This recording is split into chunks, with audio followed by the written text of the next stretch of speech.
We're just going to be silent for a minute. If you guys could just be silent with me, prepare yourself, prepare your mind, your heart, and let go of your thoughts for a minute. Just really sink within. If you know how to do this, sink down, go within, be present.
Thank you guys for being here, local guys, people who have come, Wally and Robert here for traveling several hours, multiple hours, 3 or 4 hours to come. Appreciate that, value that. You guys online, and I think we have YouTube live happening now for if whoever's joining in, if anyone is joining in on YouTube to you all over the world. I know we got several countries online live right now, so welcome. Glad you're here. Satsang is all about exploration. And coming in here, I want you guys to come in. I want you to be present as we'll have questions. There will be dialogue. I want you guys to be able to engage and ask questions. But my heart is for these questions to be present questions. In that you're learning what it looks like to let go of the narrative that you've identified by. So we've identified by these narratives, these stories for so long. And so during Satsang, I want to encourage you guys to not ask, try to not ask past tense questions. It's fine if you do, but try to be present enough to ask a present question for where you are. The mind doesn't like the function. And if you're going to ask a present question, it means you don't need to tell any stories. Because the stories are always about your past, aren't they? So we're going to let go of the stories about our past. We're just going to be here. A lot of times we've gotten very used to allowing the mind to run the show. And so the mind is continually saying, hey, what about this? What about this experience? Or how could I one day achieve this? Or I experienced this years ago. What do you have to say about that? Or, hey, there's this holy text out there that says this. What about that? And none of those are present questions. They're all dealing with the past. They're dealing with the future. They're dealing with a text in some book somewhere.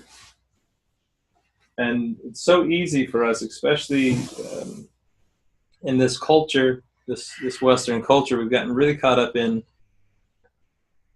looking outside of ourselves for solutions. Looking outside of ourselves for solutions. And this is all about exploring within, exploring Christ in you, exploring what's within you. And so coming and being able to ask questions, to be able to come and explore that. And I want to point you within.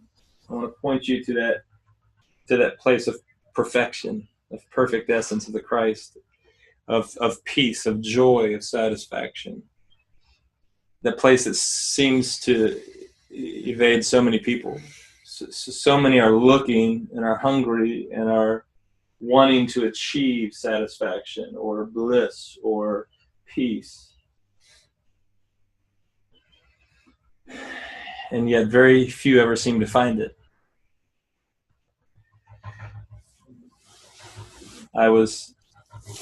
There's a story of a man who went in search for enlightenment.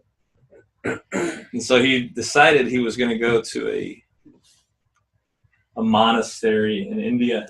He was going to go in search of enlightenment. He was going to go to this Buddhist monastery, and he was going to stay in this Buddhist monastery until he found enlightenment. So he traveled by boat to India, and many days on this boat, and he gets to India and he begins his journey, and he hops upon a bus, and he takes the bus to a certain place, and he stays overnight in this village. And many days into this, and now he's on foot trying to find this monastery.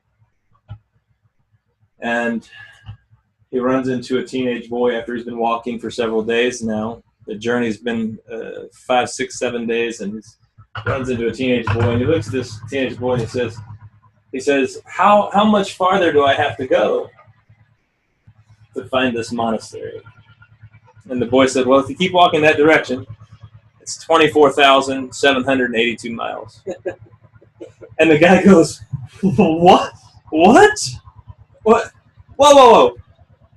I'm supposed to be near it. What do you mean 24,782 miles? And he goes, oh, but if you walk that direction, it's 2.5 miles. See, sometimes we're in search of something, but we're going the wrong direction.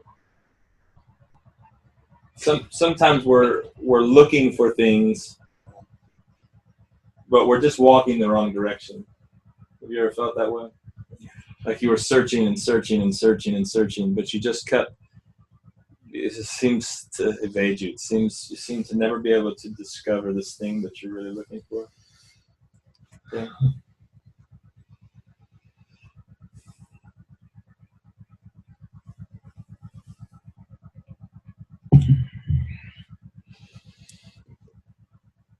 Humanity has spent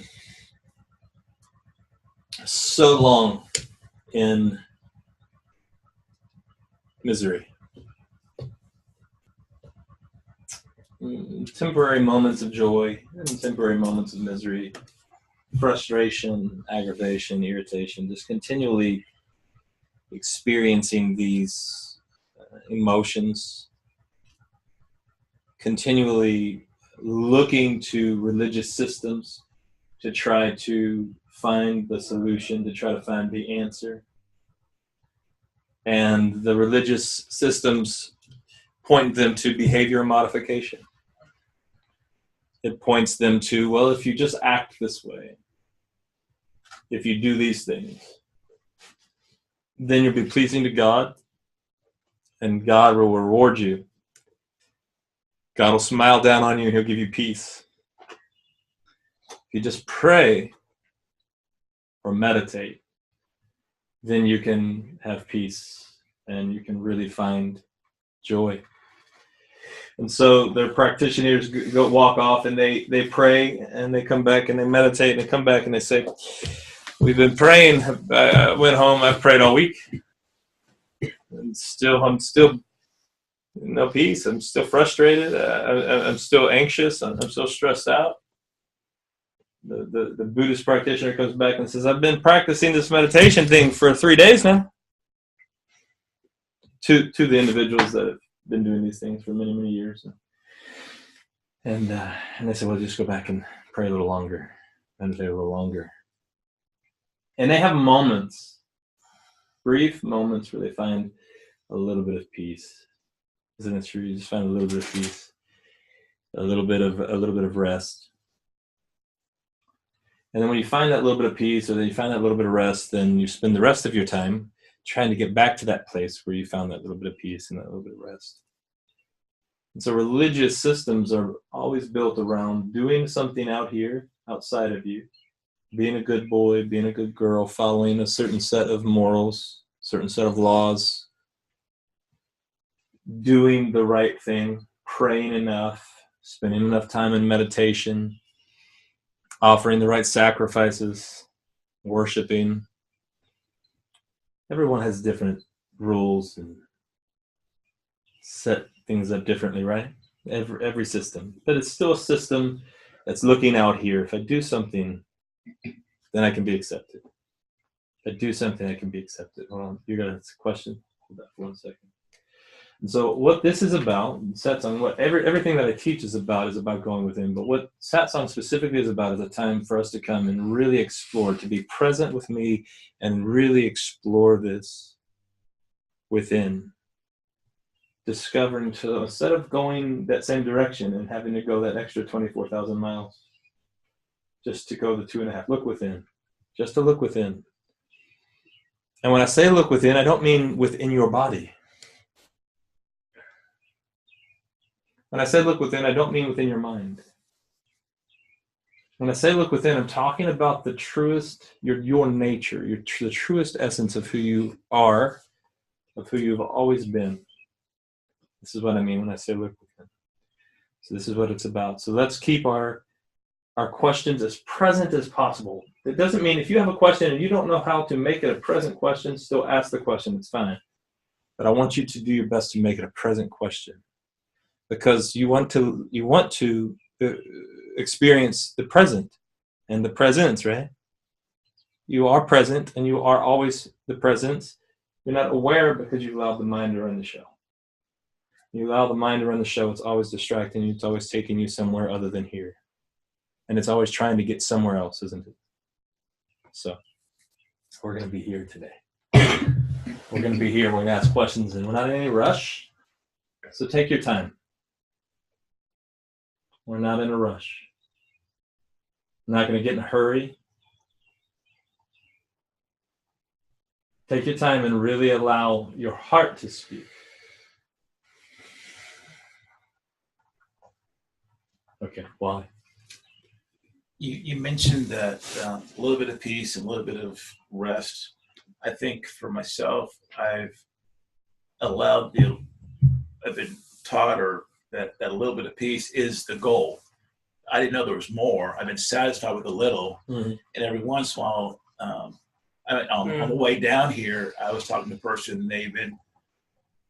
We were taught that, well, that little bit of peace is that's your fruit, and keep going, you'll get some more fruit, right? Sure. And the whole analogy about the 2,000 miles versus 2 miles, we've been taught that no, it's a journey 2,000 miles, so that's just it. And I've accepted that, but I've always wondered that there's more, but I've been told that no, your little bit of peace is all there is. So this is good that I've been, because it's like on the analogy about if you don't meet a teenager on the road to tell you the truth, and then if you act on the truth, right? Because you could say, oh, 2,000, 4,000, great, I thought it was 3,000 miles, and kept going, and that's what people do, or I've done, So, well, and the reason why we do these things is because we think that, and we've been taught that that everything is outside of you. Yeah, you've been taught that you're this body and you're the mind. And you've been taught that if this body and this mind worships the right way, does things the right way, then it can get closer to God. You can bridge the gap that exists in your mind between you and God. And so that's what you've been taught. Yeah. And everything that I'm talking about is pointing you within. There is who you are, the essence of who you are you could never add anything to that. There's not one thing that can be added to you. Not one. Not one fruit that can be added to you. Not one. Not one peace cannot be added to you. Joy, you will never find joy. I tell people this quite often, and they often get frustrated when I do, but they say, well, how long will it take, Silas, before I discover this peace? How long is it going to take? When am I going to make it? And I said, no, you never will make it. How many times have I told you this? You'll never make it. Becca, you will never make it. You will never find it. Mm-hmm. Because you will never find it looking out there. Your mind is trying to make it a one day. One day, if I just keep going at it, I keep working, one day I'll get this. You will never find what you're looking for one day. You are never going to find peace one day. Peace is not found in your future. It's found within. In this the timeless reality of who you've always been. So where peace is. It's not found out here. It's not found in the Christian God that's in a far off distant place in heaven on his throne. It's not found in Buddha. It's found within. This might be a stupid question, but so I've been doing the things that you've been teaching and observing my thoughts, and I guess that I'm kind of wondering why I'm doing these things. Is it to like why am I doing these things?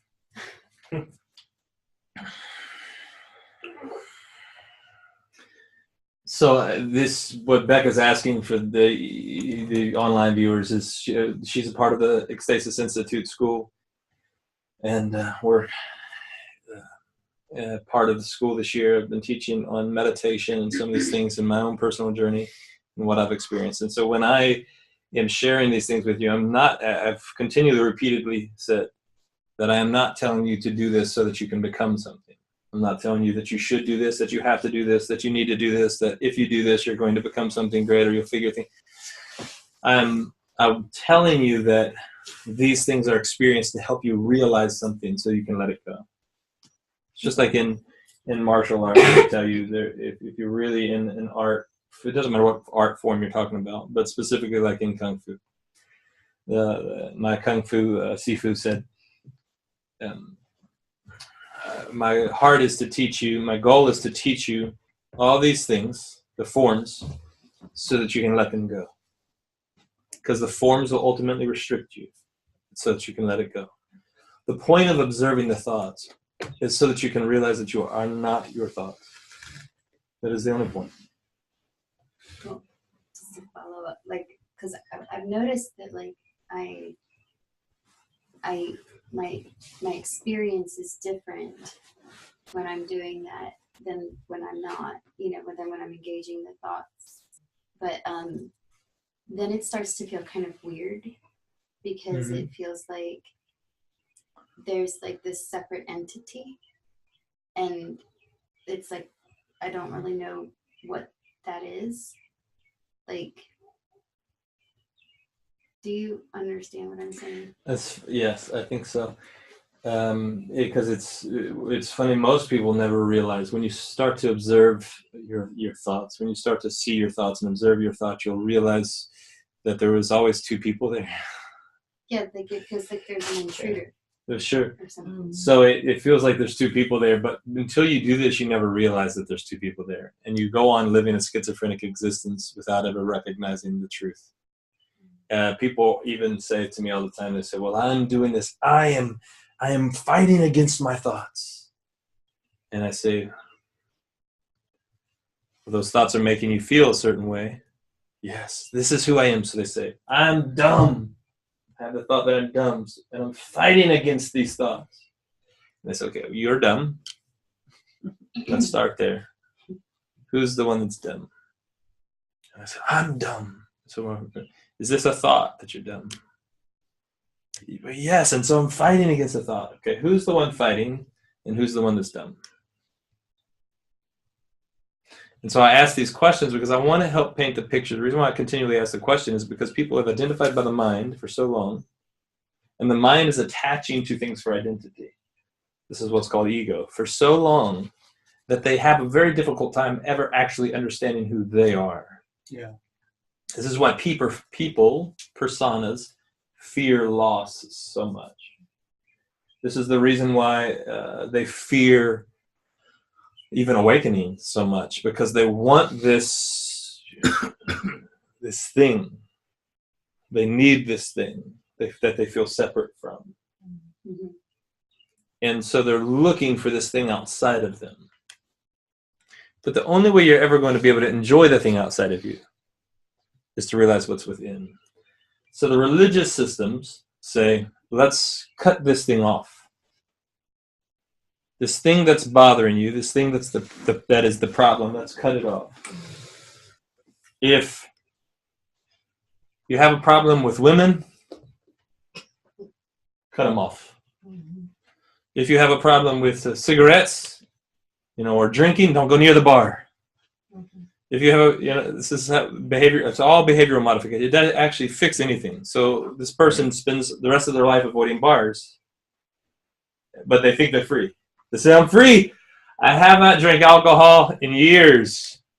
I also can't walk down this street, that street, go down, can't be here. I'm free, though, because I haven't drank alcohol in years. No, you're not free. You've just been avoiding the places where alcohol is. I don't go to the supermarket anymore because there's beer. I just cannot go there because there's beer. So I live in a dry town, and I just go to the supermarket that's dry. This is not freedom. This is behavioral modification. It's all it is, 100%. I'm modifying. I'm trying to cut things off. What I'm saying is, as long as you believe you are that body and that mind, you are going to struggle with alcohol. As long as you believe that you are that body and the mind. So I'm saying, hey, you can be free within and then enjoy the alcohol, and it'll never own you. You can be free within and enjoy that nice car, and it'll never own you. You can be free within and enjoy that person or persons that you want to be intimate and enjoy without them ever owning you, without them ever controlling you. But until the freedom is found within, you don't see it out here. Mm-hmm. So religious systems said to cut that thing off. And what I'm saying is the exact opposite of the religious systems. We're not cutting those things off. I'm not trying to get those things to cut off. But I do have a heart for people to be able to escape momentarily all the distractions that can kind of continually drag them back into that same thing. We live in a society, every one of you do, and the distractions continually pull you back in. You can leave here, you can leave Satsang, be around. If you really are leaving your mind at the door, and you can walk out of here really feeling really good. And you go back home and you cut the TV on, or you cut the radio on, or you make that phone call, and next thing you know, you're being sucked right back into this place, and your mind is no longer present, and you don't feel as if you're still present, and you start to feel the weight and the responsibility and all the of life, what you would call life. Mm-hmm. And it doesn't feel like fun, and so you go, I thought I was free. You go, I'm not. I have to do this. I have to have this. I have to experience this.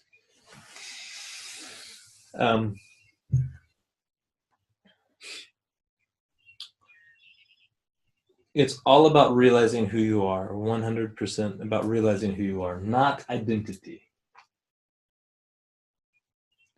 I do not want you to identify in anything. Identity is the problem. People believe things because they've been told it's true. Right? You believe something, you're told it's true, you believe it, and so it must be true. So somebody said it to me, it must be true. Many of you have Googled something. Looking for an answer, you Google something, it must be true. It's on Google. It must be true. There might be fact there, but it's seldom the truth. The problem with these things are that your mind, the mind that is this beautiful tool, this beautiful thing, wants to attach to these ideas, these concepts, and it wants to identify in them. This is the power of religion. Religion is not real. There's no truth in religion. Religion is a concept that the mind loves attaching to. It does not matter whether you're talking about Buddhism or Christianity or the Muslims or New Age or paganism. It does not matter. They believe something to be true. And they will fight for that thing. So that's the whole thing with Christianity. I am not a Christian. I love Jesus Christ with all my heart. Jesus Christ is my personal mentor. I love him. But I love him, but he not a Christian. Christianity is a religious system that is set up to ultimately bring some form of control and manipulation. And I've come out of that. I'm not against Christianity. It's not real. But it's set up in such a way, right? This thing is set up, it's established in such a way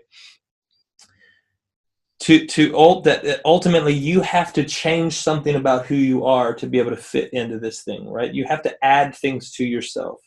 It's set up in such a way that you have to believe these things to be true, these certain tenets to be true and principles to be true. And even if you can look at a Christian, I could look at a Christian, I could say, I love Jesus Christ with all my heart, but I am no Christian. And they will be enraged. Yeah, they will be enraged. How could you say that?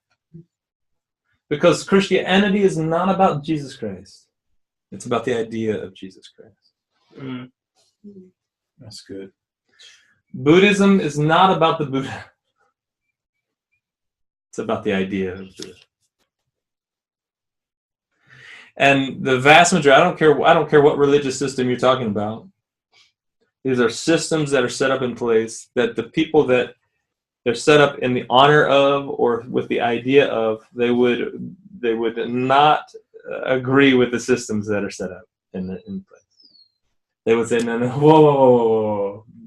Jesus says, whoa, I've not come to establish a religion. He grew up in the Jewish culture, and the Jewish culture did not receive him.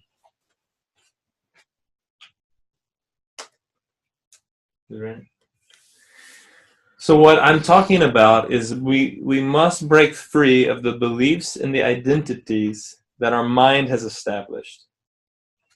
Because those things are what are continually keeping you going through this cycle.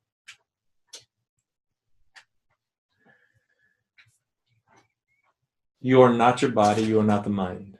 You fill the body and the mind. Who are you? Who are you? And who you are is so much more than this.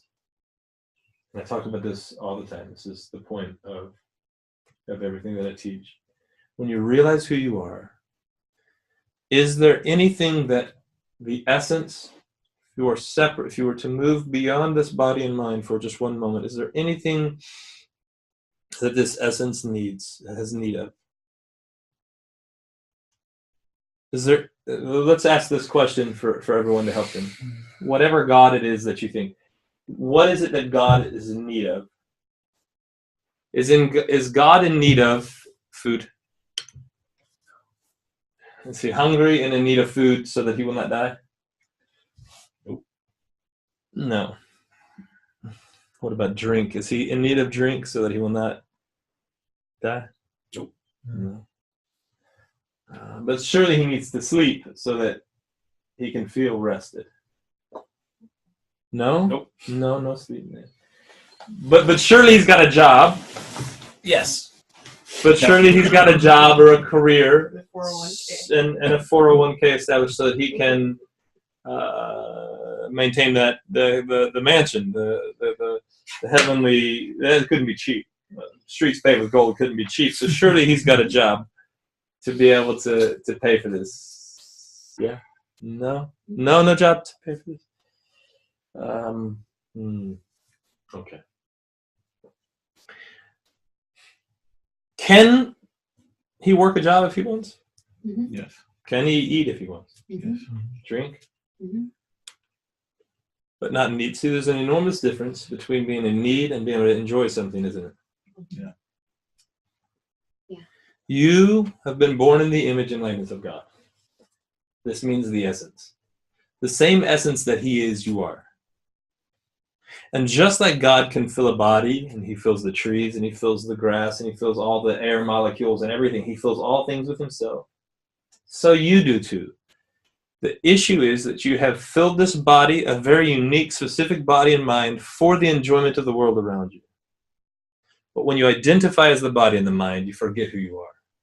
That's it. And if you forget who you are, then you start adding things to yourself, to your existence, to try to build something, to try to build your kingdom again.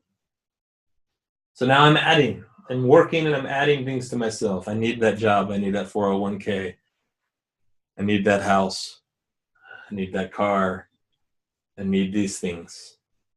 I need food. I need water. I need all these things. And then, how many of you know that those things don't ever seem to be good enough?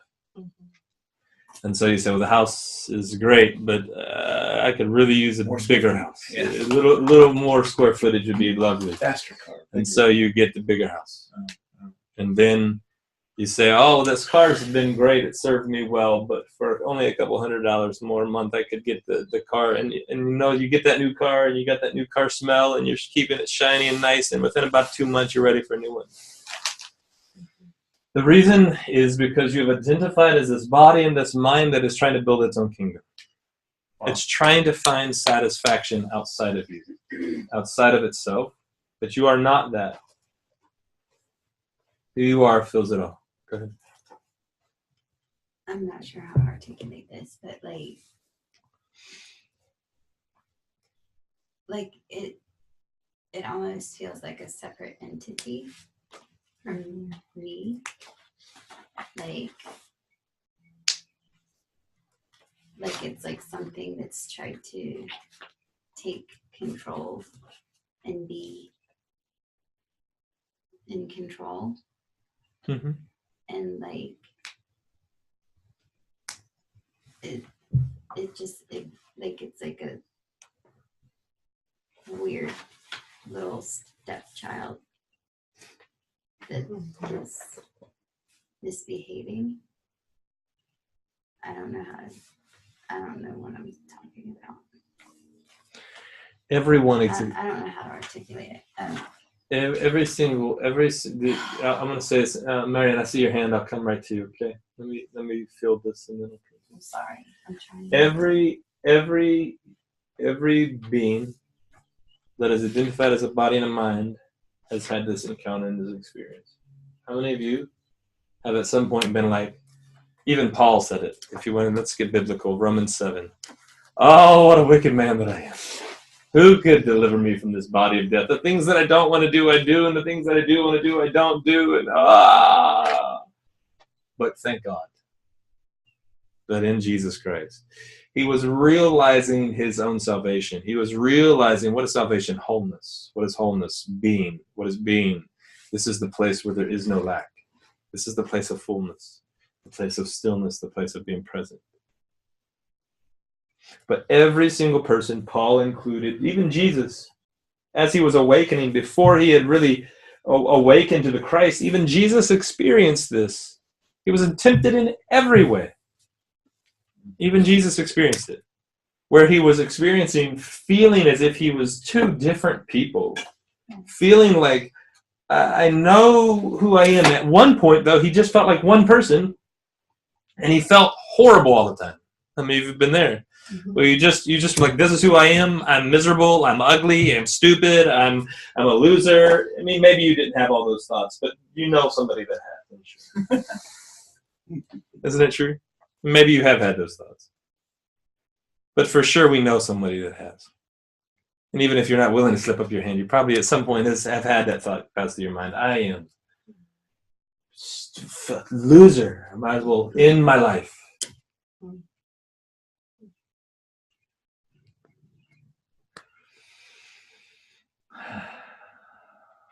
Everyone has had that experience. Everyone. When you start to be able to look at your thoughts, see the thoughts, observe the thoughts, you start to recognize that there are two. Instead of identifying immediately with the thought where you go, I am stupid, you have a thought and you go, who are you? I don't even know, who are you? I'm not stupid, but I don't know. This is, and it can be like a gnat. Hey, have you ever experienced a gnat swarming around your head? Just buzzing around. And has a gnat ever hurt you? Have you ever experienced a gnat? Like the gnat, has it ever hurt you? Has it ever brought a wound to you? Has it bit your face off ever? Or And sometimes people act like these gnats are lions swimming them, like this, like sharks in the water. Get away, get away. I promise those gnats will not hurt you. And do you know that with those gnats, that you can do this all day long? Does it ever get rid of the gnats? If you're in a place that's just got a lot of gnats, and you see people doing this, literally all they're doing is just brushing them away, and then they brush them away. They're just burning calories. It's like a little Thai bow class. Same thing with thoughts. People go to war with their thoughts, and they're just they're like a gnat. The thought that the gnat has never hurt you, but if you identify in that gnat, you end up dead.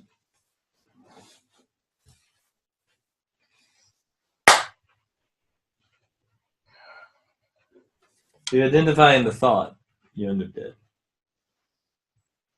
If you identify in thoughts, you immediately have a shelf life. Because you will become a concept.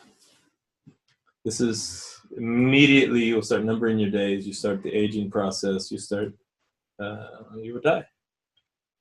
I mean physically, mentally, you would die. You end up dead.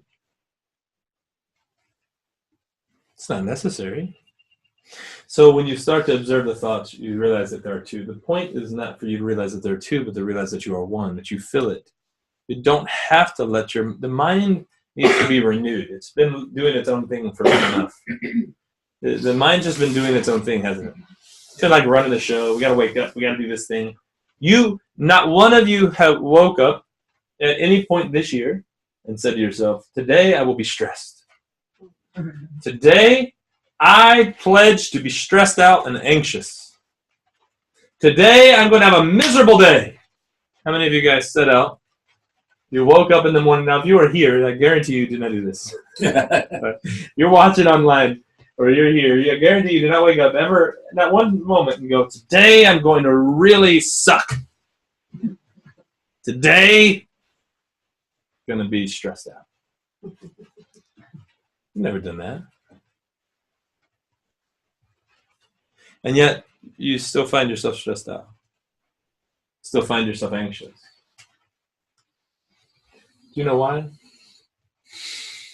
Because you've identified as the thoughts. Mm-hmm. You still find yourself tired because you identify in the body. Mm-hmm. When I talk about transcending the mind and the body, I'm talking about letting go of the identity so that you can actually feel it and enjoy it. So it's not separate from you? It's not separate from you. It's just rebelling against you. It's like a computer with a virus. Have you ever had a computer with a virus? No matter what you try to tell that computer what to do, you telling that computer what to do, and when you tell a device what to do, it's supposed to do it. Right? When this thing has been created, these computers have been created to serve us. When I tell it what to do, it's supposed to do it. But when it gets that little virus, what happens? You tell it what to do, what does it do? It does something completely different, doesn't it? It's not doing what I tell it to do. What is wrong with this computer? Same thing with your mind. It's been given to you to serve you. It's been given as a tool. It's been given so that you can enjoy the sensory realm that's around you. But the virus is that it has taken on certain identity and certain beliefs. I am this. I am that. I am Christian. I am Buddhist. I am this body. Who is the I that's saying it is the body? The mind. Who is the I that's saying it's the Christian? The mind. Who is the I that's saying it's the Buddhist? The mind. None of those things matter. The one who you are is the one that fills that body and the mind. I've said this many times to you. Can your mind live? Can you live without your mind? Mm-hmm. Yes. If you were to go brain dead, would you still be? Mm-hmm. But can it live without you? No. Okay. So why have we let it for so long run the show? Marian, go ahead. I unmute. Can you hear me? I sure can. Okay. Yeah. Well, so I was wondering, Silas, I still don't get the essence. Because if I don't identify in all those things you said, the house, the job, the car, and all that, I'm not a Christian. So who am I? Yes, this is the beauty. This is the beauty of what I'm talking about. So the mind has to know who I am.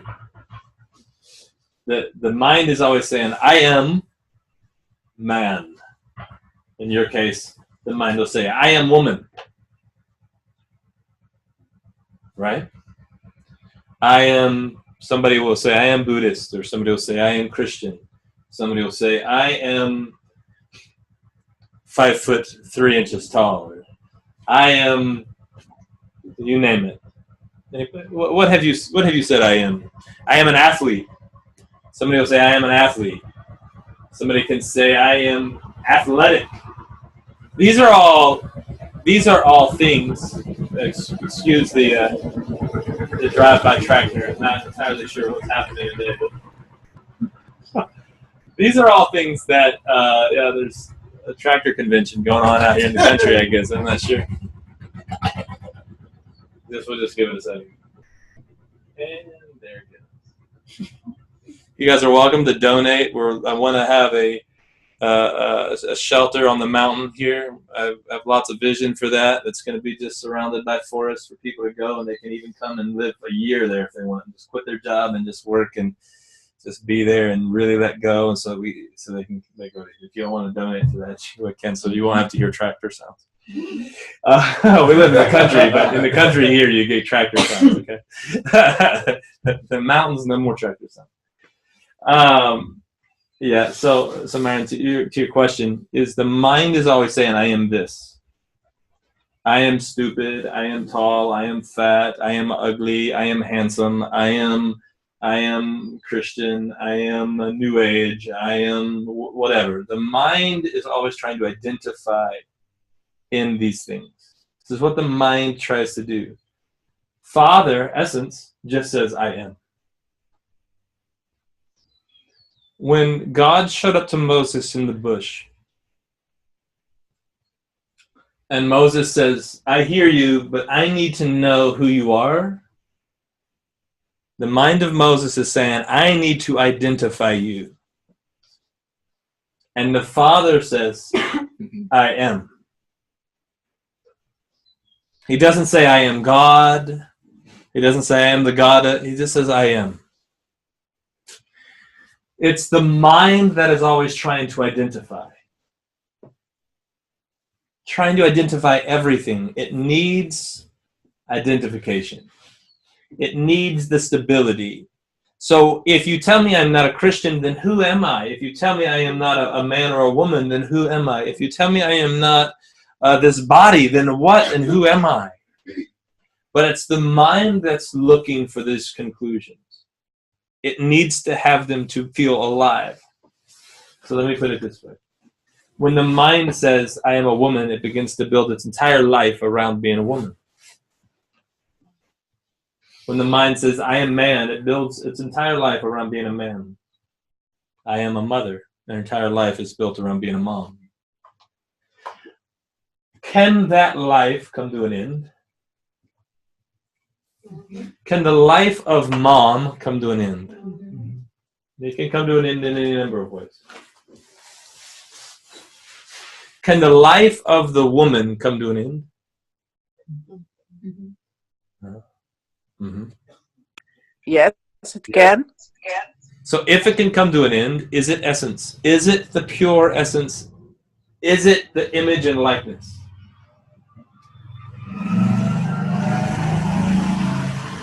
Well, then I think it probably isn't. What's that?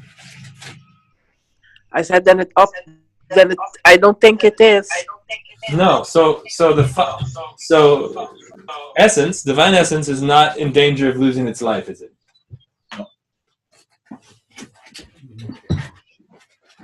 Is it capable of losing anything? Essence cannot lose anything. It is impossible for essence to lose something, and it's impossible for essence to gain anything. It is. It fills all things. God is the all in all. He fills all things everywhere with himself. Isn't it true? Isn't it true? I'm being very clear. The tree is not God. God fills the tree. There's an enormous difference between God, creator of all things, filling the tree, being and experiencing what this tree is, feeling it, bringing it life, so that it can enjoy the tree. There's an enormous difference between that and me worshiping that tree as God. Enormous difference. That tree is not God. God fills it. I can still learn from that tree, experience that tree. The tree can teach me things. It can show me things. It is real. It's been subjected to a few things, not willingly, but in hope. So essence is incapable of losing anything. Can that tree be cut down? Mm-hmm. Yes, it can. That tree could be cut down. It could be used for lumber. It could be used for firewood. It can be cut down and just discarded. That tree can lose its life. Isn't it true? But can that tree die? Mm-hmm. Yes. So the tree is not God. Essence is incapable of loss. The reason the mind has such a hard time with this is because the mind has been set upon this body. I am this, and this world around me is all that is true. What I see with my eyes, hear with my ears, smell with my nose, taste with my mouth, feel with my hands, this is truth. If this is truth to you, then I would ask you, can you lose those things? Can you lose touch? Mm-hmm. Can you lose eyesight? Mm-hmm. Can you lose smell? Mm-hmm. Hearing? Mm-hmm. Taste? Mm-hmm. Then are those things essence? No. So you're saying your body is not essence? When you're no longer conscious of the body, because you are fully conscious of essence, this is a healthy body. This is when you start to really enjoy the body that you've been given.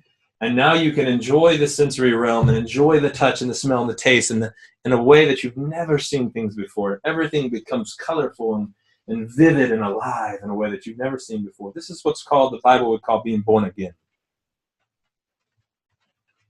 Because you're born again in according to the essence that you've always been. In other words, I have realized, I've awakened to the reality of who I've always been. And I see things fresh and new. I'm able to actually enjoy the things that used to own me. So essence, man, is being. Apart from all of the identity, this is Christ. This is God. This is Father. This is essence. And you are in him and he is in you. He who has been joined to the Lord has been made one spirit together with him. Not two, not you and I, not you and him, one spirit. And there's one body, one spirit, one baptism, one faith, one Lord, one Savior, one God. One.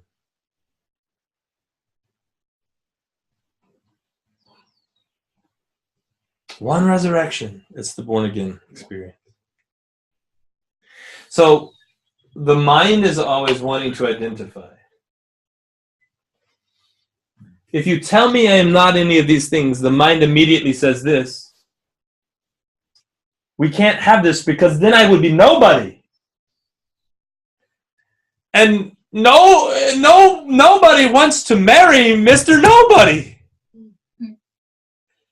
Nobody wants to be the friend of Mr. Nobody. Nobody wants to hang out with nobody. Nobody cannot fulfill the dreams of my mind.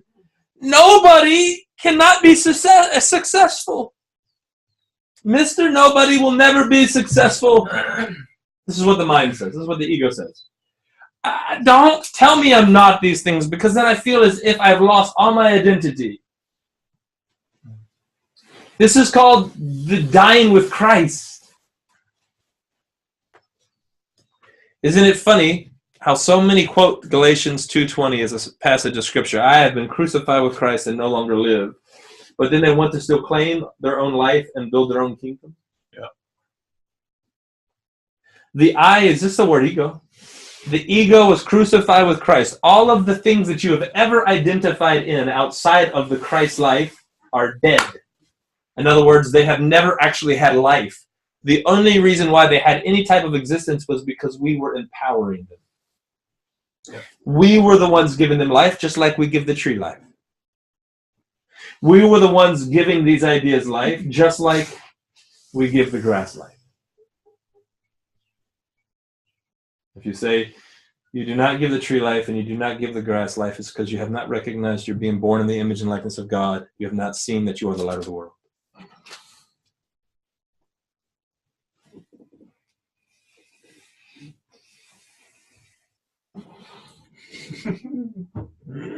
So essence is that which is exists. If there was nothing else, it still is. It exists. It just is. It needs no identity. So it actually can enjoy all these things. You realize when you identify in something, when that thing goes away, it's really painful, isn't it? Isn't it? Mm-hmm. You identify another person, that person goes away, it's really painful. The person changes, it's really painful. Mm-hmm. Identify as a car enthusiast and then you wreck your car. Ah, it's painful. Mm-hmm. Especially when you find out the insurance isn't going to cover it all. Yeah. This is just it's silly. It's silly how we have allowed the mind to identify in all these things, isn't it? Yeah. And what does it create? It creates wars, insecurity, and fear, and doubt, and striving, and confusion. It creates all of this. Creates all of this. And so what people do is then they go and they blame it on something outside of them. Mm-hmm. And they say, well, if I just didn't have that car, then I wouldn't be attached to it. And they go and they sell their car. How many of us done that? I will sell my car, and then I'll just break free of this attachment. I'll sell the car. And they feel great. They're just walking, riding their bike, and they feel great for a couple months, and they're like, well, I could buy another car. But then now I would not be attached. And they buy another car, and they upgrade it, and now they're attached again.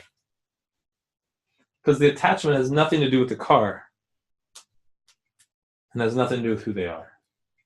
It has everything to do with them identified as the mind. You are the one that is free from it all.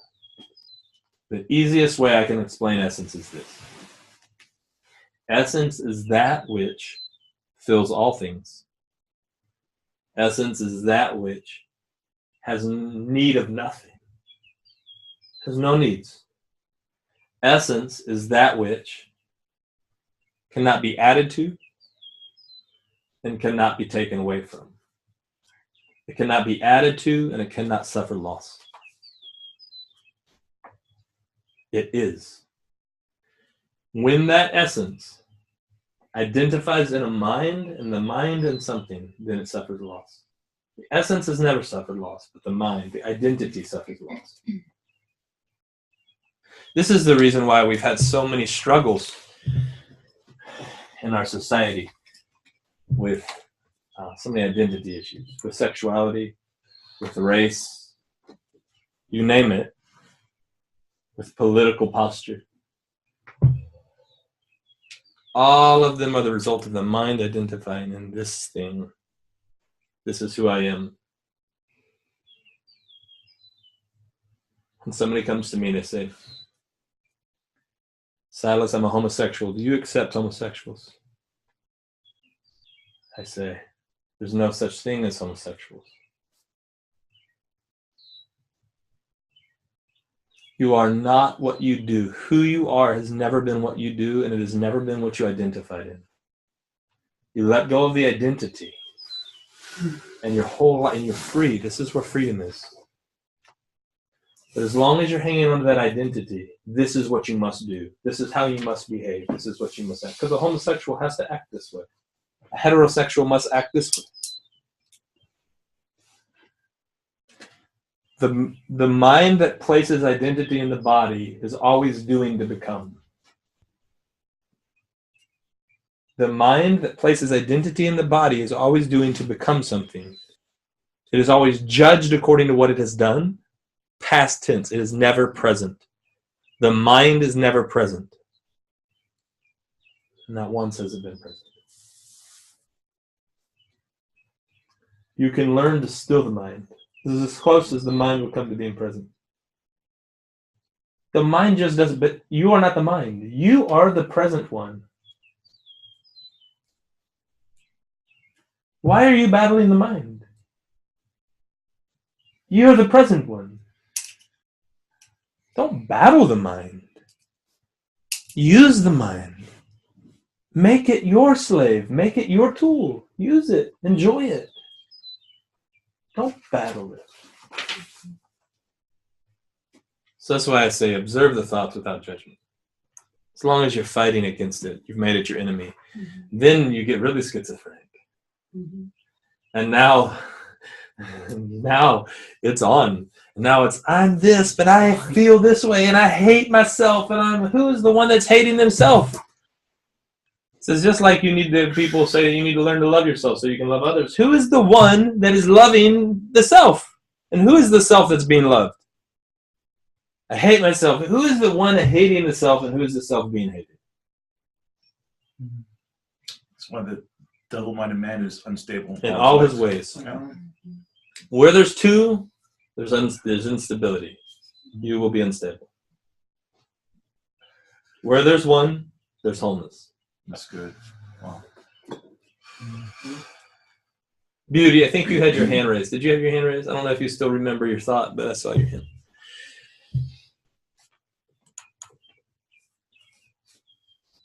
Am I muted? Oh. Can you hear me? Yes. Go ahead. Hi. Hey. I love you guys. So the mind is very, very active, trying to identify. And when we're observing thoughts, is essence silent? Does essence have a voice? Does it speak? Is it just... Ask a present question. How would you ask this in a present tense? Is essence silence? No. That's not a present question. Why are you referring to yourself in third person?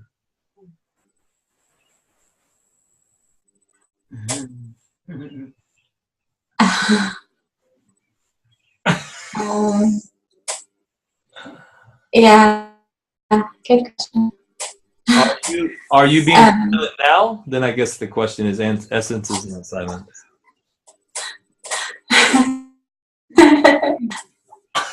Like,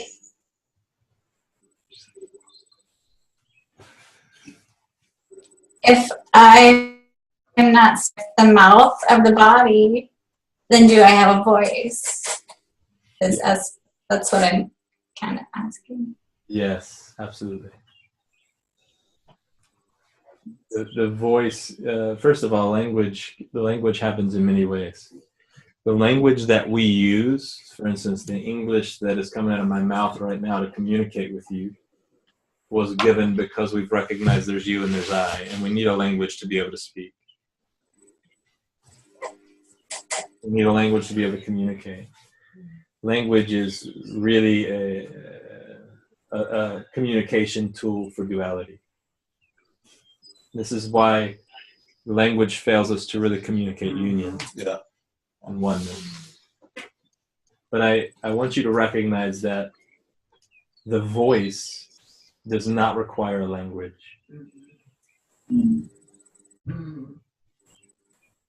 The voice does not require language. It can fill the body and use the mouth and use the language. This is fine, but it does not require language.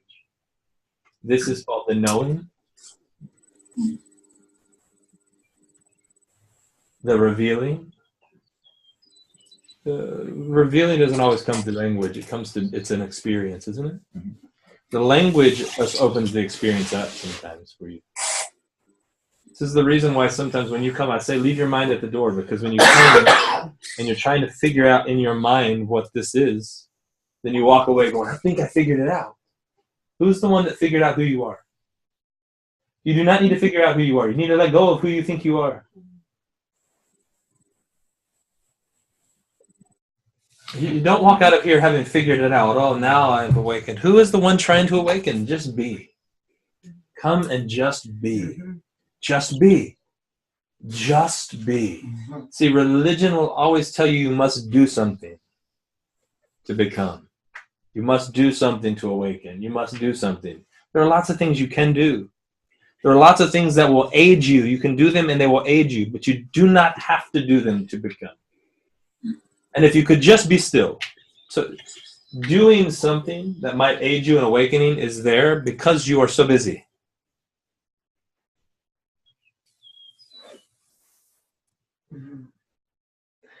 Come up onto my mountain property that I have, that is mine, that you has not manifested in form, but it's mine. Come with me up on that mountain property and just be still. Learn to be still.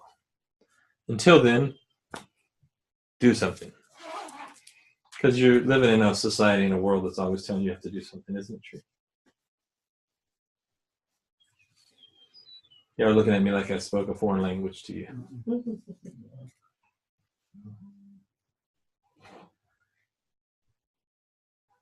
Don't get caught up in the language. I try to use lots of different language to communicate with lots of different people from lots of different backgrounds.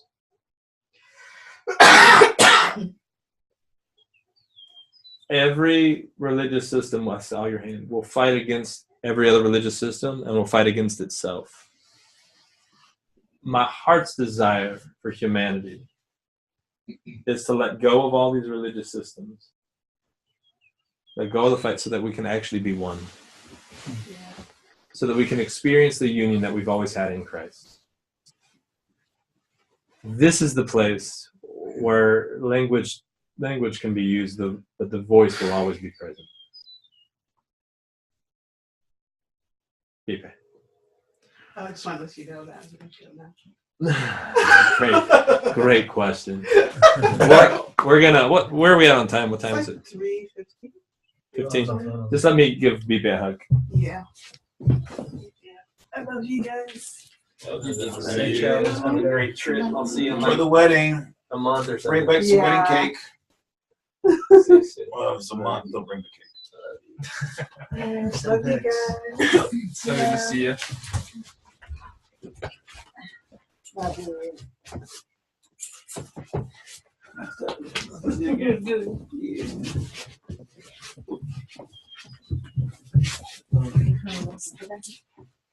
Oh, it's in there. Yeah, I love it here. You're good there? Oh, yeah. Good to see you. Well, See you about. that's fun.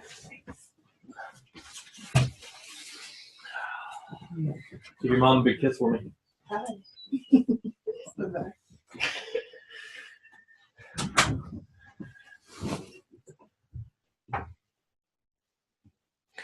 The mind will always fight against freedom.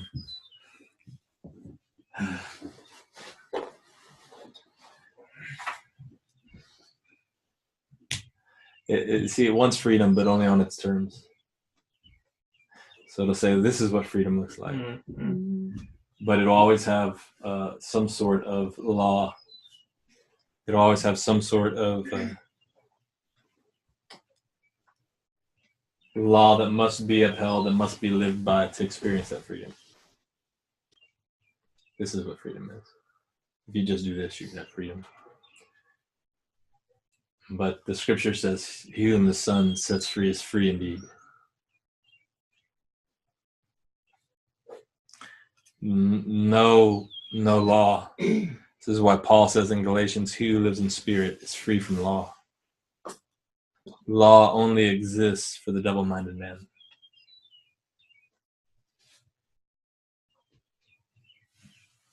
Kaylee, go ahead. So I've heard what you're saying like a lot of times, and I accept it. Does that just mean that I don't feel like there's anything else for me to hear or anything. I feel like I'm at a point where it just needs to sink in for it to manifest.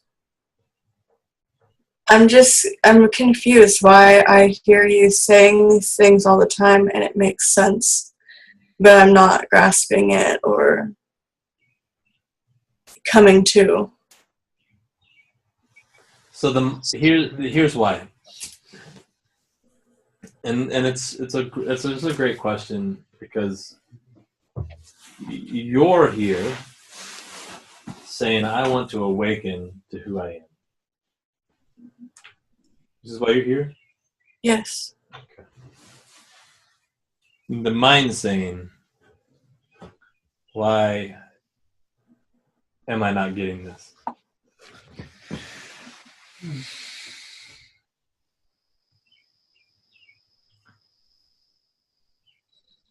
Are you here?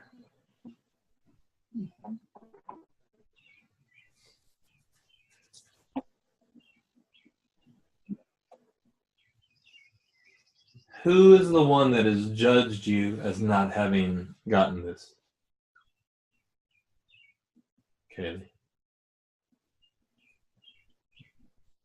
Not the essence. Okay. Okay. So the mind is judging itself.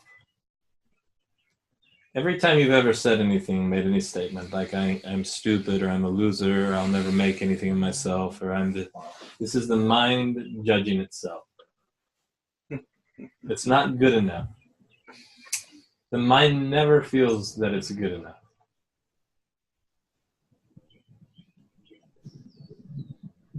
And the mind will say,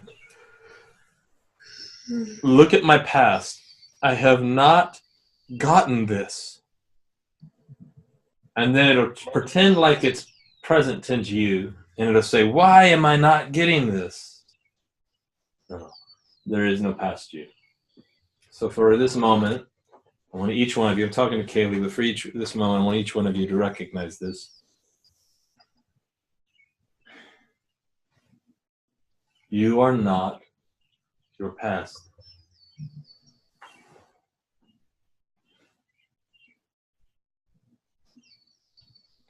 You are not the narrative that has been created. What happened yesterday is irrelevant to this moment. Absolutely 100% irrelevant to this moment. This is being. This is being. The person dies in the place of being. The person only has a life when it has a history. The persona, the person, the story, the narrative only has a life when it has a history, doesn't it?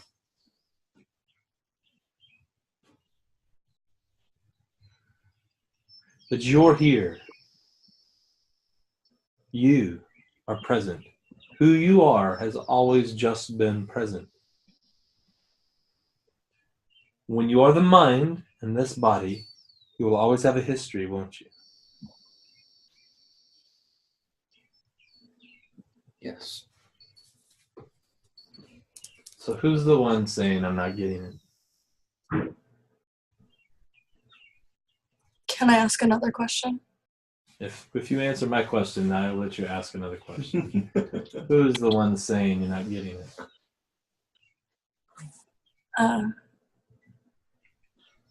The history of Kaylee. Okay. This is ego. This is the mind that's identified in the past. This is all it is. So you're here now, and you're hearing, and you're awakening. This is awakening, continually awakening. Who you are is coming alive, and it's shaking off these things that are not. But the mind is going, I'm never going to get it, because I'm never going to come to that place where I've awakened. It will never happen. This will never happen. Let it go. Just be here. You will not awaken one day. This is impossible. It is impossible to awaken one day. You can only awaken now. Awakening is always present. It is always present. That moment of awakening will not be tomorrow. It will always be today. So be here. You're here for awakening, but your mind is saying, why aren't I getting it? This is the problem. Your mind is saying, why am I not getting it? It's just distracting you from this moment, from being here. So just be here.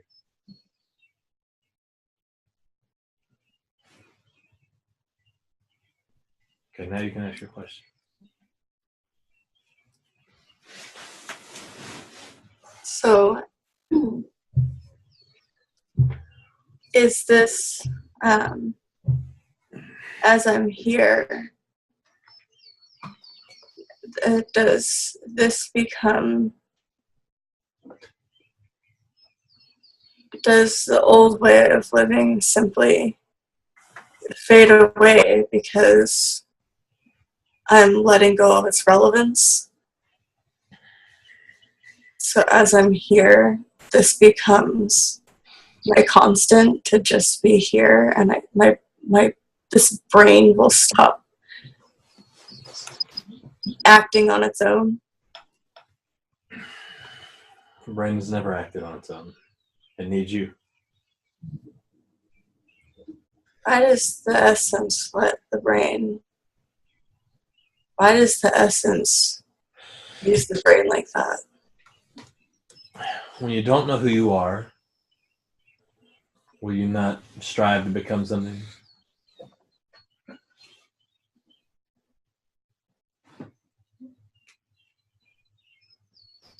A dog believing it is a squirrel will spend its entire life trying to climb trees and collecting acorns. Only when the dog realizes that it is a dog can it let go of the squirrel activities and actually enjoy being alive. Dog believing it's a squirrel will be stressed out.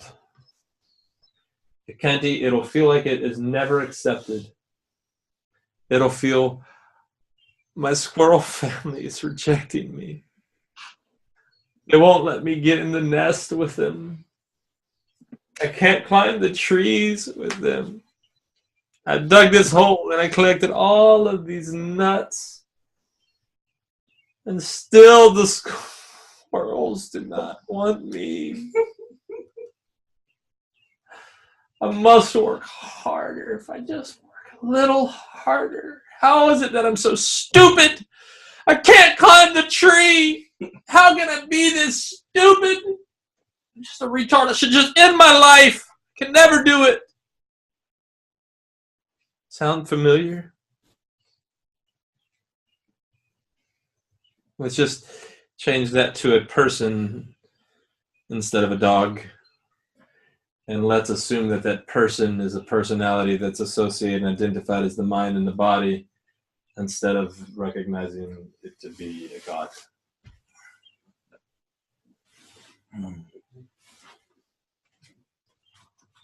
That person will work and work and work and work to try to become only when it realizes who it is.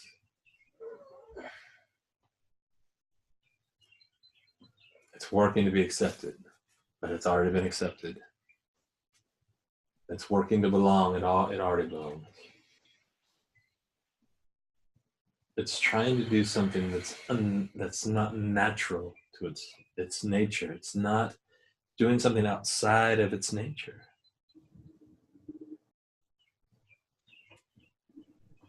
Who you are gets to fill this mind and the body. Use it. It's there for you to be able to enjoy the world around you. It's there so that you can experience the trees and the grass and the breeze and other beings. It's just beautiful. But when you identify as this temporal thing,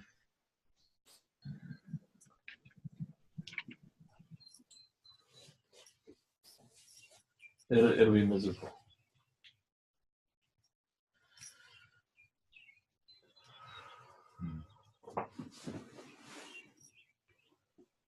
Go ahead. I saw your hand too. Give me a sec. Go ahead.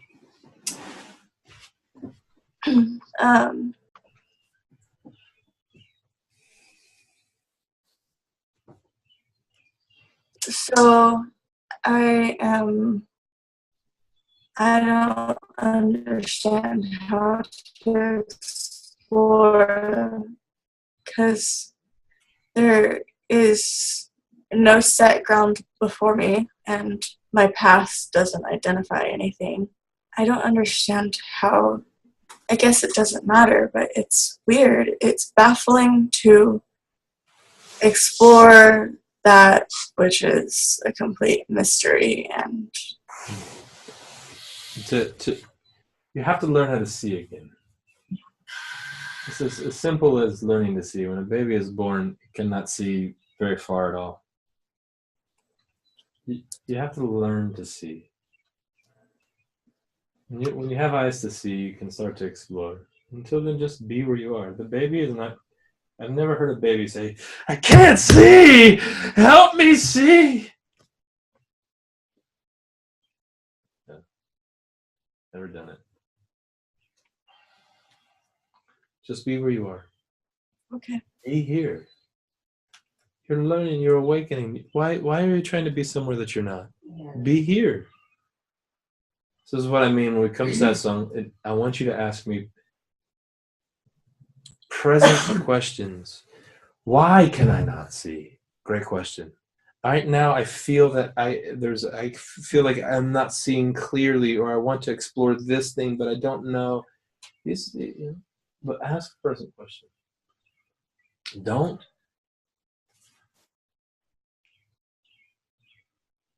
allow the mind to dictate to you your existence. This is what we're learning. So the more you awaken to who you are, the less you believe you're a squirrel. Back. So, as I am observing my thoughts and realizing that the entity that's generating them is not me, am I realizing who I am?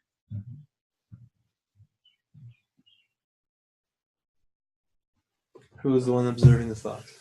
I don't know. I was going to ask you. This is who you are. That's you.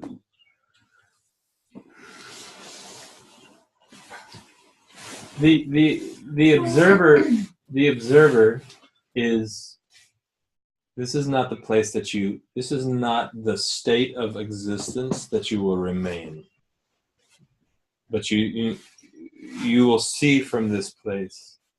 You can absolutely experience the observer, the perceiver, and being all things.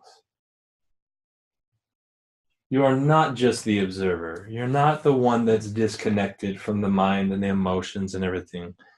When you realize that you are not the mind, now you no longer have to allow the mind to generate a negative emotion, to tell you that this is how I feel. Stress, anxiety, fear, all those things. You no longer, when you're really recognizing being the observer, it's as if that is disconnected. This is when people start to feel disconnected from emotions, and other people start to think that they're disconnecting from them. So many people say to me, I think that I'm disconnected because I'm not emotionally attached. And I'm not disconnected. But just because you're crying doesn't mean I'll cry. And just because you're depressed doesn't mean I'll be depressed. If you're anxious, I will not be anxious. The emotion, I can still be very emotional, but it's in accordance with what's happening in spirit. There's sometimes I just feel a heart for something. I feel an emotion for something, and it's beautiful. It's never depressed. It's never anxious. It's never sad. Like, oh, just so sad. I feel so bad. It's always, I'm crying, but I feel such great joy and release and a real beauty in it.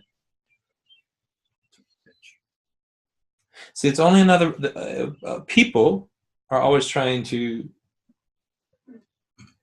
experience sympathy for other people.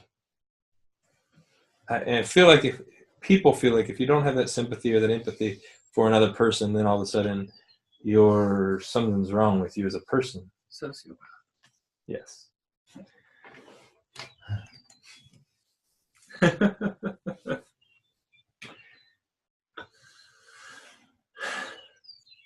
But you don't. This is not a place that you stay.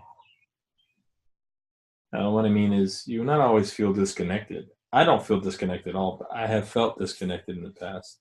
I don't feel disconnected. Other people still think that I am disconnected, but I don't feel it. I feel union. I'm experiencing union, and I can have great positive emotions, but I don't experience all the negative emotions. So, does it make sense? So I forgot your question. It was as I'm realizing that I'm not the mind and I'm observing the thoughts, am I realizing who I am at the same time? Yes. Do you ever do you think that the dog has ever thought to itself, I want to realize I'm a dog? Hey, Timber. Hi, buddy. Hi, Harm. The dog has never thought to itself, I just wish I could realize I'm a dog. If I could just be a dog today.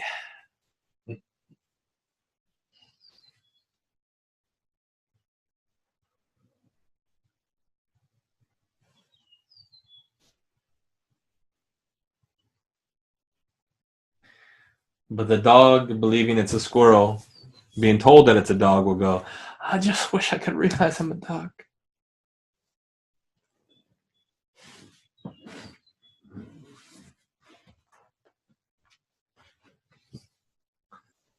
Timber, what are you doing?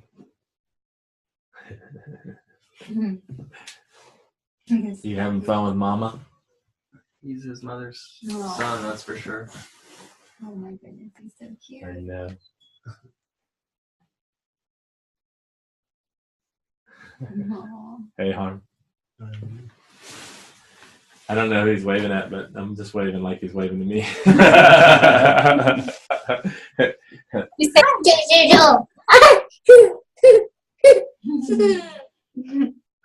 Yeah. say hi now. Now you can say hi. They can hear you. You can say hi. Hi. Let him go. Do you think Timber is sitting there thinking, I wish I could just be a boy. I wish I could just figure out what it's like to be a kid. Do you think Timber's having this problem?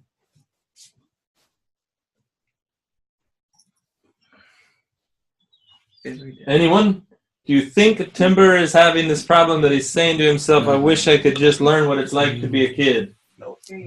No.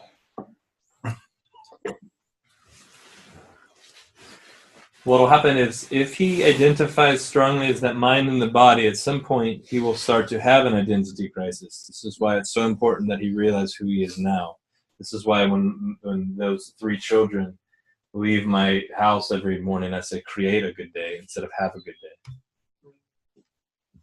Because you can have good days and you can have bad days, but when you realize you're the creator, you stop having bad days. Because I don't know anyone that leaves the house and says, today I'm going to create a bad day.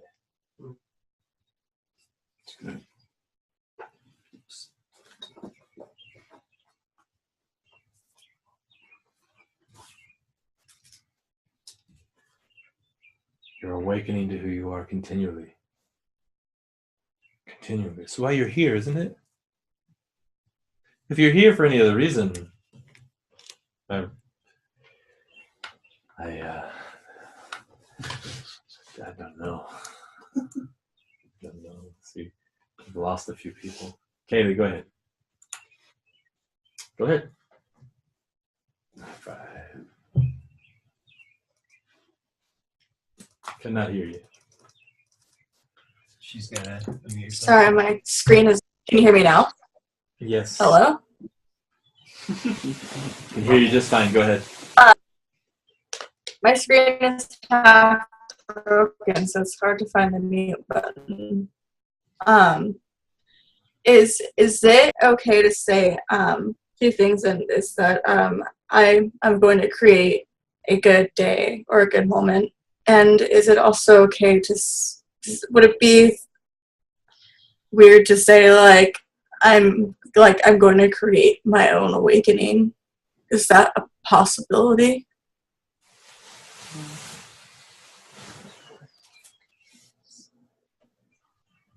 Turn it into a present question and I'll answer. This is not a future tense question, is it? Can I create my awakening right now? Can I make this moment how I want it to be? This is a great question. See how easy it was to make that a present question? Do you see how quickly the mind wants to make things not present? Yeah, tomorrow. Can I do this? No. Can I? Can I do this right now? Not, will it ever happen? Can one day? No. It can never one day. Can you create? Will I create? Have you ever created your waking up in the morning? No. Did you have to create when you woke up this morning, did you create this? No. No. When I say create a good day to my kids, what I'm meaning is this. What you experience and how you experience that thing are two radically different things. You cannot always create what you experience, but you can create how you experience it. You cannot dictate the terms of your existence and decide what every other being and how things are going to happen and what every little thing is going to look like. I'm not talking about that's control. This is an illusion. That does not exist. But you absolutely can create how you experience all of it. How you feel about all of it. What is happening. As simple as when somebody runs into the back of your vehicle. You can either be mad or you can realize there's something beautiful in it. Really. When you recognize that all is good, all of a sudden, what is there for me to feel negative about? So, do you create your awakening? You can posture yourself, your entire being, in such a way that is opening yourself up to a greater degree. You're being present. When you come, this is what I continue to tell guys, in this culture, Americans are not great at even being attentive for very long. Much less, they need to be entertained. We live in a culture that requires continual entertainment, don't we? Yeah. One person thinks so. Huh? Yeah. We live in a culture that requires continual entertainment. Can you posture yourself in such a way to say that I am honor is posturing yourself in that way when you honor something, when you honor someone, when you bring something. These things when you come with an open heart, when you come and you're preparing yourself, you're leaving your mind to do it. This is I want this. This is my desire.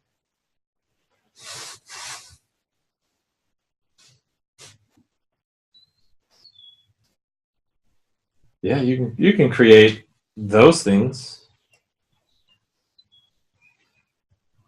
You can create that positioning, if you will, for awakening. You can create that.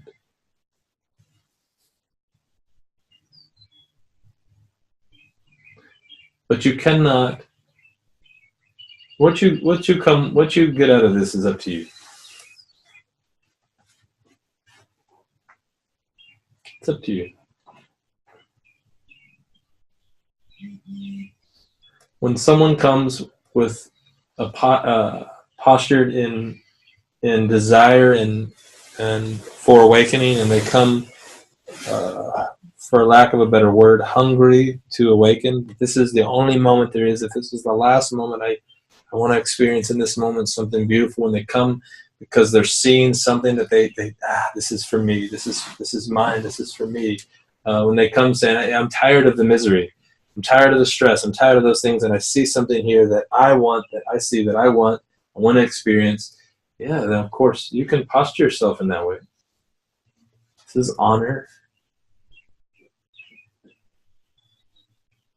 This is extremely important. When you do that, you're posturing your heart to receive.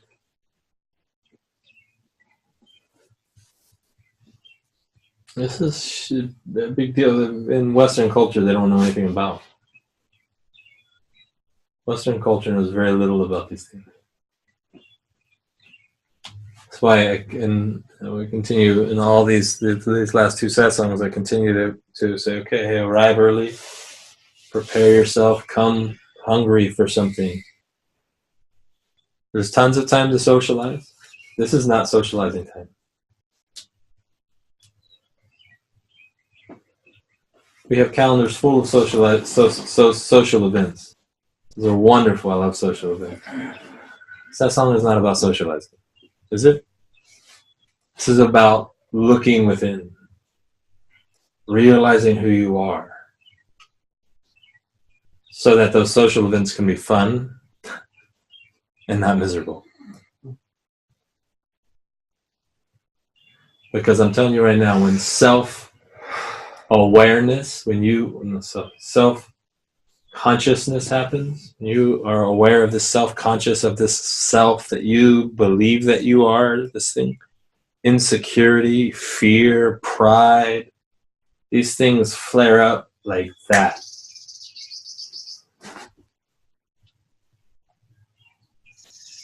But when there's no self to be conscious of, or to use a Hindu word, the Atman, when you realize the Atman, the true self,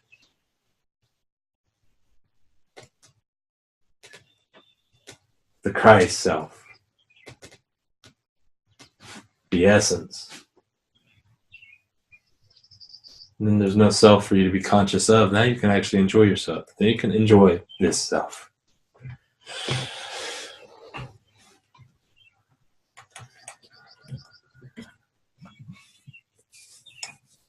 This is why silent retreats can be powerful, because they force people into a place of being quiet, being still for lengthy periods of time so that they can actually look within.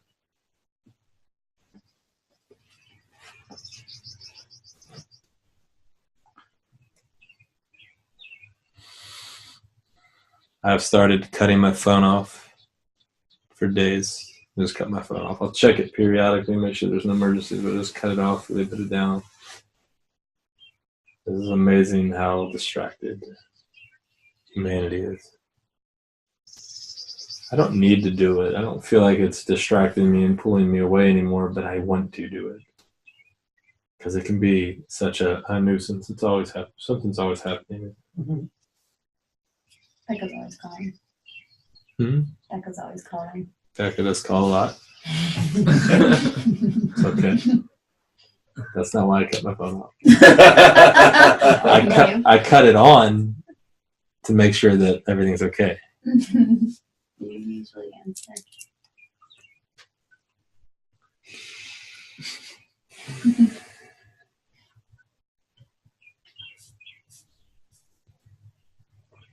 I want to meet. I'm not trying to. It's funny how Satsang happened. So, I don't remember all the details, but we first started. I think I was on some social media platform, and I believe it was BPay. I saw that she was interested in an event, and the event was some Satsang happening in Charlottesville, and it prompted me. I felt this prompt, and I went and looked at it, and I said, I wonder what that is. And so I looked up what Satsang means, and And when I discovered what this meaning of satsang was, I was like, I love it, because this is what I'm doing anyway. I just hadn't put the word to it, and so we started satsang. But it is so different than what this Western culture is used to. Even just calling it a Q&A, Austin on some of the diagrams and stuff says Q&A.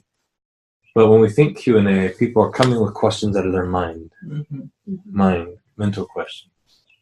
So many times Christians will come with questions. What about this passage of scripture? What do you think about it? This is not what satsang is for.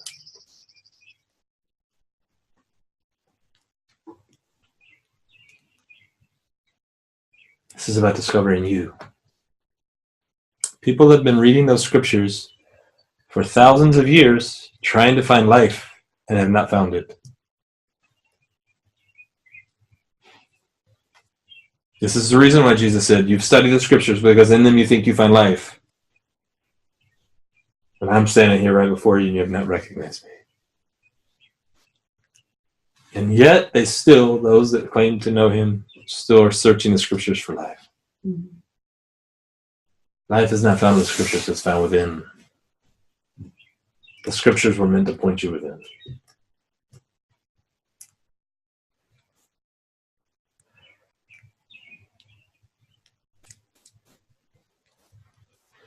Such an interesting thing, because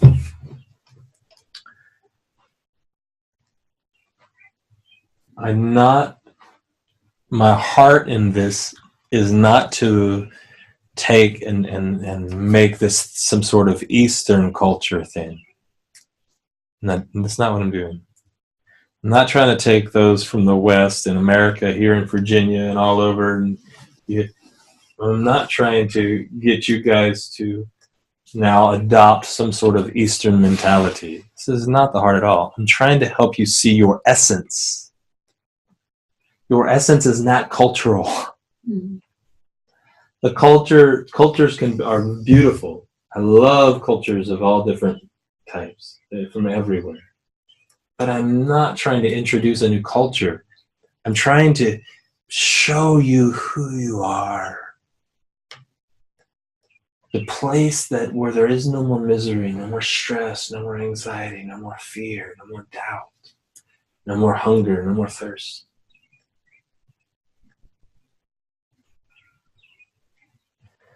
And so to Kaylee's question earlier, Kaylee, your mind says, well, if I don't have any of those things, what do I have to explore? How will I know what I'm exploring? You realize there's never been one explorer that knew what they were exploring? Mm-hmm.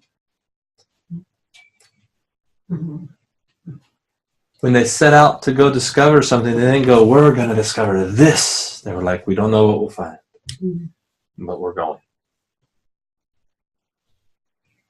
If you come here and you think, I know what I'm going to find, oh, you don't know.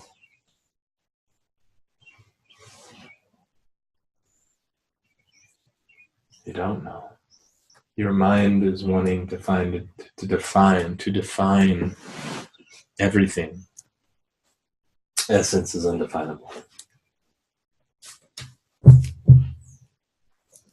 Okay, go ahead. We'll take it, and then we're going to take a little break after this, and we'll come back and do a second session and wrap up. I noticed we've lost a bunch of people. I don't know what happened. Go ahead, Kayla. I love that I unmuted you. You can unmute yourself. I feel like you have to give me like a question minimum or something. A question minimum? No. Take advantage. Listen, take advantage of the smaller online group for now. It won't always be this way. At some point, I won't be able to call on you all the time. Right now, I can. There's not a lot of other questions happening in this room, so you get to ask the questions. Yeah. Don't apologize for it. This is what it's for. Okay. Right now, I know I can go in. I know I can observe the thoughts and things like that. What are some things I can, what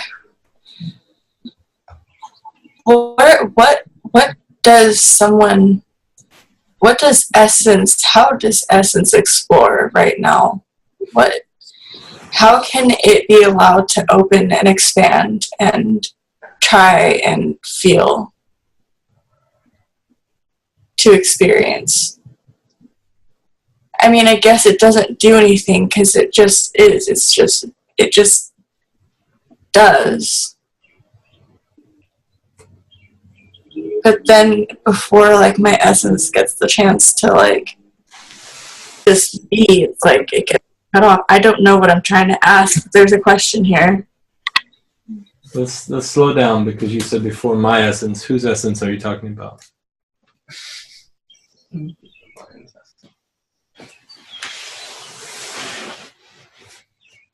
The essence, I guess. I don't know. Essence isn't something you possess.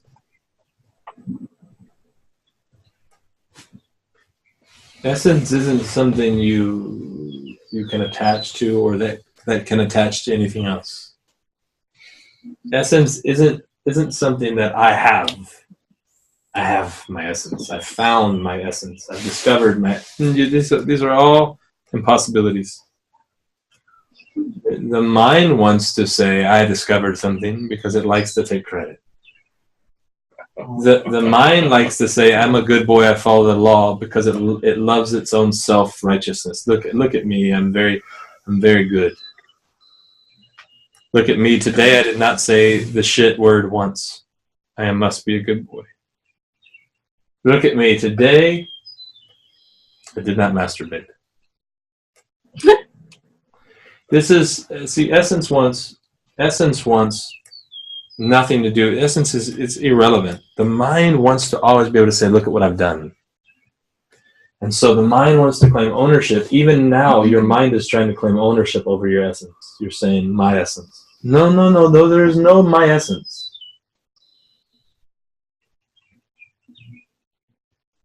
Essence is what fills the body, not the other way around. Fills the body and the mind.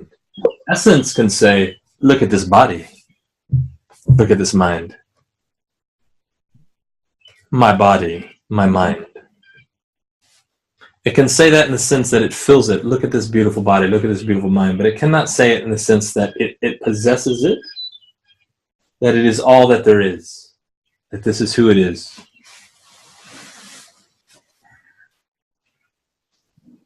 Essence that has no need to attach to anything, because it fills all things.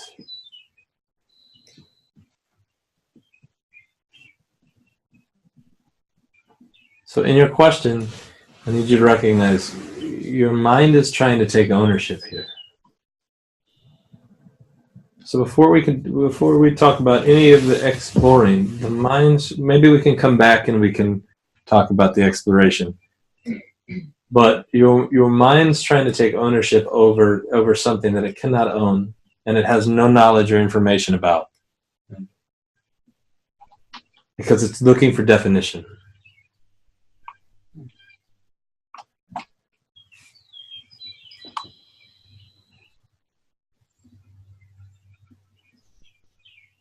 Who you are does not belong to you. Who you are is you. See, that's what the mind does. The mind is always trying to build its life.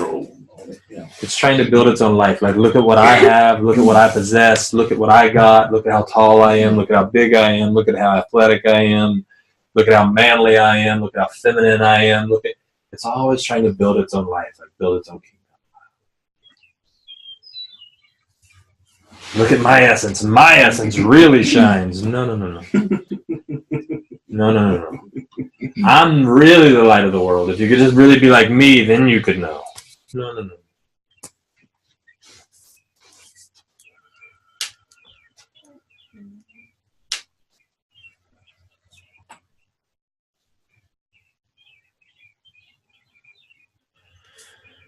The mind is what's trying to claim ownership. Essence never has claimed ownership over anything. The mind, only the mind does this. My child. When that child turns 18, that child will be gone. I guarantee you will not say my child in the sense that you believe that you can control that child. So why are you trying to control that child now?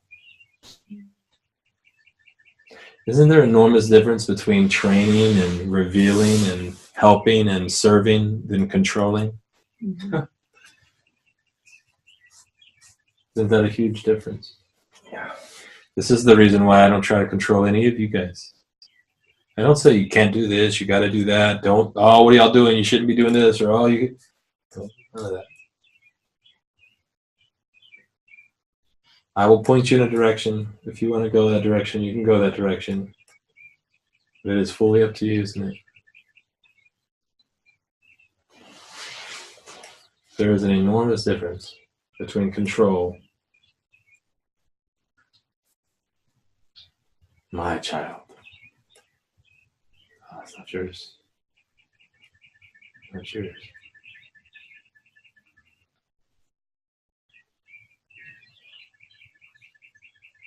How many times have you heard me refer to those children in the house, and I say it just like that, those kids in this house? Kids. Instead of my kids. And the only reason why is I don't possess them. I don't feel that I possess them in my mind, even if I were to use that language. But the reason why I use that language is because I want to help you recognize, each one of you recognize, that you don't need to claim ownership over anyone. You can't own anyone. Mankind has never owned another man.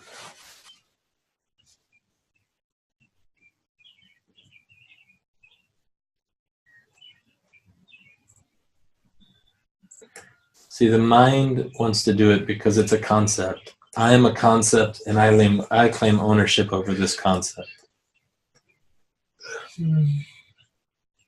Isn't this true? Are you guys hearing me? You'll fall asleep on me.